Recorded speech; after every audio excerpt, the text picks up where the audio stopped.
आणि आता एक महत्त्वाची अपडेट येते। नाशिकमधून मामा राजवाडेंचा पक्षप्रवेश आता थांबवण्यात आलेला आहे। थोड्याच वेळापूर्वी आपण बघितलं होतं मामा राजवाडेंचा कुठेतरी भाजप प्रवेशाची शक्यता वर्तवली जात होती, परंतु आता त्यांचा पक्षप्रवेश थांबवण्यात आलेला आहे। नाशिकचे महानगर प्रमुख मामा राजवाडे यांची नुकतीच बढती झाली होती, परंतु त्यानंतर त्यांचा फोन काही कारणास्तव स्विच ऑफ होता आणि त्यानंतर ते भाजपमध्ये पक्षप्रवेश करतील अशी शक्यता होती, परंतु आता त्यांचा पक्षप्रवेश थांबवण्यात आलेला आहे। परंतु सुनील बागुल यांचा देखील पक्षप्रवेश थांबवला असल्याची माहिती आपल्याला समजते आहे। आज सकाळीच महत्त्वाची एक बातमी आपल्यापर्यंत पोहोचली होती। नाशिकमध्ये ठाकरेंच्या शिवसेनेचे काही पदाधिकारी आणि उपनेते महानगर प्रमुख मामा राजवाडे यांचा भाजपमध्ये पक्षप्रवेश होईल अशी शक्यता वर्तवली जात होती, परंतु आता मामा राजवाडेंचा भाजप पक्षप्रवेश थांबवलेला आहे। त्याचबरोबर शिवसेनेचे उपनेते सुनील बागुल यांचा देखील पक्षप्रवेश थांबवण्यात आलेला आहे।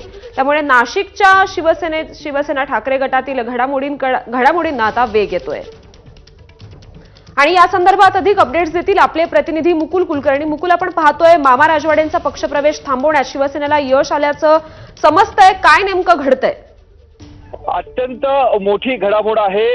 सुनील बागुल यांचा आज प्रवेश होणार होता, मामा राजवाडे यांचा देखील आज प्रवेश होणार होता, मात्र अशी माहिती सूत्रांकडून मिळते की आजचा यांचा प्रवेश हा थांबवण्यात आलेला आहे। ज्या पद्धतीने संजय राऊत यांनी आक्षेप घेतलेला होता, ज्या प्रसारमाध्यमांमधनं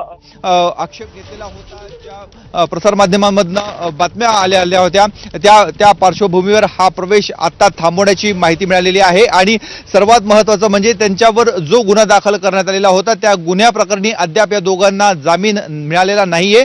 पोलीस दप्तरी या दोघांचा फरार असा उल्लेख असल्यामुळे जर नाशिकमधनं फरार आरोपी संशयित आरोपी कुठल्या पक्षामध्ये प्रवेश करत असतील तर ज्यांच्याकडे गृहखातं आहे तेच राज्याचे मुख्यमंत्री आणि तेच पक्षाचे प्रमुख नेते आहेत। त्यामुळे मग समाजामध्ये कुठला मेसेज जाऊ शकतो याचा सरासर विचार केल्यानंतर आता हा प्रवेश थांबवल्याची सूत्रांकडून माहिती मिळते आहे। 5 तारखेला साधारणतः या दोघांच्या अटकपूर्व जामीन अर्जावर सुनावणी होईल आणि त्यानंतर पुढच्या घडामोडी घडतील अशी सध्याची शक्यता आहे। आता थोड्याच वेळामध्ये कळेल की आज नेमका कोणाकोणाचा प्रवेश होतोय, परंतु आता आपल्याला जी माहिती मिळाली त्या माहितीनुसार सुनील बागुल आणि मामा राजवाडे यांचा आज प्रवेश होत नाहीये।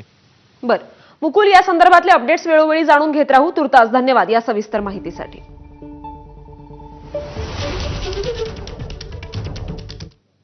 या बातमीसोबत बुलेटिनमध्ये अगदी छोटासा ब्रेक, बघत रहा एबीपी माझा।